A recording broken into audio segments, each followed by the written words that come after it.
a Tonalá, porque es el sitio principal que van a conocer los españoles cuando lleguen al valle, ¿no? Entonces, la siguiente, por favor. Bueno, vamos a hablar un poquito sobre los descubrimientos de estos sitios. Y bueno, el primero es el descubierto, y por esa razón es un sitio que está visitable, digamos, ha sido intervenido de manera lamentable, pero ha sido intervenido y se le ha dado seguimiento. Es el sitio del Ixtépetl, que vamos a visitar el viernes. Bueno, las primeras noticias del Ixtépetl como resto arqueológico datan de 1884, cuando Fray Crisóstomo Nájera se le da la comisión de inspeccionar esa zona de la primavera. Y bueno, en su informe él relata la existencia de sepulcros o cuis, o sea, era cuis o cue, era el nombre que le daban en la época colonial a los templos prehispánicos. Al pie del Santana de los Negros, que ahorita es Santana Tepetitlán, ese era el nombre que se le daba de manera coloquial al pueblo Santana, porque hubo una presencia de una comunidad afrodescendiente ahí durante la época colonial. Sin embargo, en archivo, su servidor encontró la referencia de la existencia desde 1856 de la palabra Ixtépetl. O sea, ya había un rancho en esa zona que se denominaba el Ixtépetl, por lo menos desde 1856. Si se sabía o no que eran pirámides, ya es otra cuestión a investigar. O sea, pero menos de 30 años después, un fraile nos da la referencia de que si son pirámides. Quizás ya fuera conocido, inclusive por la gente de la ciudad, la existencia de restos arqueológicos en esa zona, que es una de las más importantes de Valle de Atemajac. Bueno, la que sigue, por favor. Bueno, no, regrésate, por favor, porque se me olvidó explicarles la imagen. Aquí en la imagen podemos ver las primeras exploraciones arqueológicas en la pirámide de Ixtépetl, que datan de 1947, es de una publicación de ese año. Y bueno, aquí en primer plano lo que podemos ver es la reconstrucción de la fachada principal de la pirámide.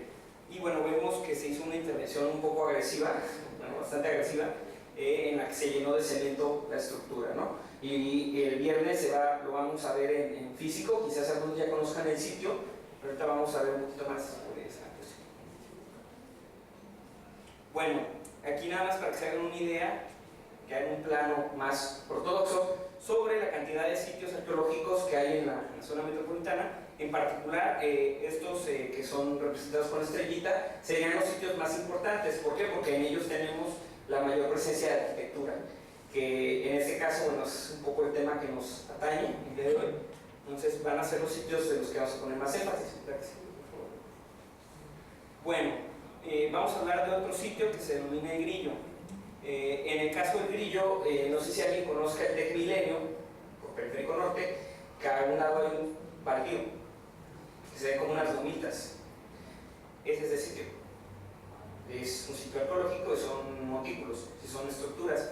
Estas fotos datan de 1965, cuando el sitio fue descubierto durante la construcción del periférico. No se tenía referencia de la existencia de un sitio arqueológico allá hasta que las máquinas pasaron y destrozaron parte del montículo principal y dejaron expuestas las subestructuras. Y de hecho, en primer plano, en la primera foto a la izquierda, lo que podemos ver claramente es un talud. No sé si se alcanza a notar. Este de aquí. Es un tablero. La diferencia es que el Ixtépetl y el Grillo son de dos materiales diferentes. Mientras en el Ixtépetl tenemos barro y piedra, en el Grillo no. En el Grillo tenemos la presencia solamente de barro. Entonces, esta característica la hace muy susceptible a la erosión. De ahí que la gente no supiera que era una estructura prehispánica, porque le veían forma de lomita. Y lo sigue teniendo, ¿no? Hasta la actualidad. La que sigue, por favor. Bueno, aquí podemos ver también imágenes de las mismas fechas, de 1965, de la construcción de la colonia vecina, que sería la colonia Constitución en Zapopan. Y bueno, podemos ver que junto a los montículos ya hay gente metiendo tubería, ¿no? Entonces, este paisaje se repite en Tlajomulco y se repite en Tezistán en la actualidad. O sea, no es algo que ya haya pasado de moda, ¿no? Sino que es un proceso de destrucción del patrimonio que ya tiene un rato, ¿no? La que sigue, por favor. Bueno, aquí podemos ver en primer plano un montículo, ahí al fondo ya está urbanizado, ya hay calles, ¿no? Con suerte se salvó este montículo, pero si se fijan, ya está muy destrozado. Probablemente muchas de las casas tomaron tierra de montículo para hacer la mezcla, probablemente. Bueno, la que sigue. Bueno, esta es una vista otra vista de la estructura principal. Volvemos a ver el tablero expuesto y lo que podemos ver en primer plano pues es el periférico, y así permanece hasta la actualidad. Este punto blanco es una persona, para hacer una idea de la escala de la estructura. Lamentablemente la estructura ha perdido altura por la erosión durante los últimos 50 años y además la vibración del periférico que está aquí. Bueno, otra vista frontal del tablero, y bueno, aquí volvemos a ver a la persona. Parece que aquí ya habían hecho un muro moderno, pero no los dejaron terminar. Sí. Bueno, una comparativa, tenemos la foto de 1965 a la izquierda, donde se ve el tablero expuesto, y a la derecha tenemos la misma zona en 2015. Si se fijan, ya no se alcanza a distinguir entre uno y otro. ¿Por qué? Porque se dejó expuesto y pues esto se ha ido erosionando debido a las características del material, ¿no? Bueno, otra comparativa, 2015 y 1965. Podemos ver que el montículo ha perdido altura.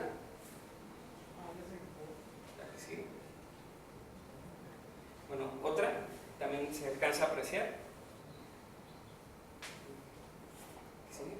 Bueno, esta es la planta interpretativa del sitio, o sea, cómo podría haber sido la distribución espacial de las estructuras arquitectónicas durante el auge del sitio, ¿no?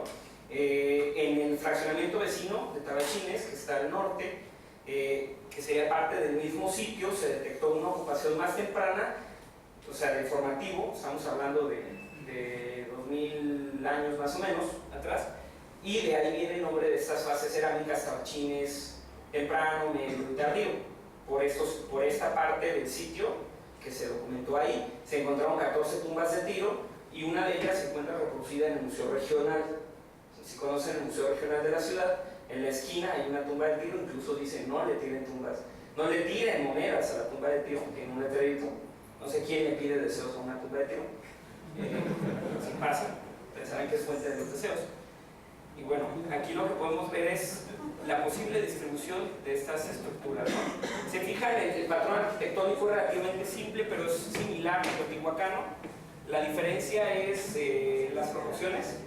En la arquitectura teotihuacana, el tablero, esta forma de remate es mucho más grande, y en cambio el talud es un poco más inclinado.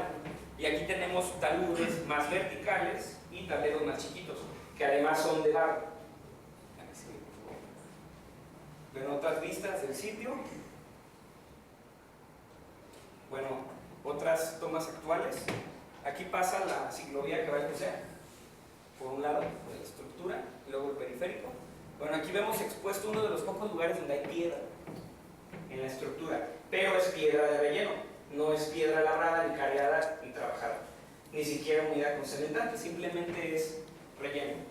Entonces esto va a ser lo que dificulta la conservación de este sitio en particular. Cada sitio tiene sus características y estas van a determinar la intervención en él, ¿no? En el caso del Grillo es muy complicada por los materiales. Sigue, por favor. Bueno, el Ixtépetl, vamos a volver al Ixtépetl ya un poco más a detalle las características, porque es uno de los sitios de los que tenemos más información. Bueno, aquí en primer plano lo que podemos ver es un yacimiento de obsidiana, este es en Tala. ¿Pero por qué lo pongo? Porque Ixtépetl significa cerro de obsidiana, o junto al cerro de la obsidiana, porque toda esta zona del Coli, el Ixtépetl, Santana, Tepetitlán y Maravillas está llena de yacimientos de obsidiana. ¿Por qué la obsidiana va a ser importante? Porque en época prehispánica es el equivalente al acero, se usa para todo. Y de hecho la obsidiana sigue siendo tan fina que se utiliza para hacer bisturís, son carísimos. Y además tiene la ventaja que no pierde filo. Y el hierro, el acero, el cobre, sí. Entonces, por eso los prehispánicos la usaron de manera exhaustiva en todos los modos posibles, desde contextos rituales hasta utilitarios, ¿no? Bueno, en primer plano podemos ver otra vista de la estructura. Esta vista es de 1973, durante la restauración. O sea, ya se habían hecho excavaciones desde los 40, los años 30, pero fue hasta los 70 que se decidió abrirlo al público. Entonces se interviene la estructura, se libera toda. Bueno, esta es una de las vistas. Es la parte de atrás, quienes conozcan el sitio, es la parte posterior y los que no conocen y vayan a ir el viernes, podemos darnos una vuelta para que comparen la vista. Ahorita ya no se ve así de clarita la estructura por el desgaste, ¿no? Aquí tenemos abajo la planta arquitectónica del sitio. Bueno, esta es la estructura principal, y una de las características más interesantes, con la que la diferencia del resto de las estructuras arquitectónicas de Mesoamérica, que tienen las escalinatas en las esquinas. Casi siempre estamos acostumbrados a ver las escalinatas en el centro de la fachada, y casi nunca tenemos en los cuatro costados. O sea, por ejemplo, esta forma como el castillo de Chichén Itzá, que tiene 4 escalinatas por los 4 lados, no es tan común, y menos en el occidente de México. Pero estas no solo tienen 4, sino están en las esquinas. Y aún no se sabe exactamente por qué. Podría haber sido porque al irlo agrandando la estructura se dejó la misma escalinata, quizás por eso quedaron chuecas. Otra opción es que hubiera 4 estructuras o templos adoratorios arriba, que fue propuesto por el doctor Toshodube. Sin embargo, no ha habido mucha investigación al respecto. Y bueno, aquí podemos ver otra estructura un poco más pequeña, es una plataforma con patio hundido, y aquí vemos otra más pequeña que está a un lado. Hay un pequeño patio cerrado, que son la estructura 1, 2 y 3, en orden de tamaño o jerarquía. O sea, que sí. Bueno, esta es la vista de la fachada principal del ICPT antes de restaurarse, y podemos ver en primer plano la escalinata, y después podemos ver un hermoso piso de saqueo pequeño, como de unos 4 metros, fácil.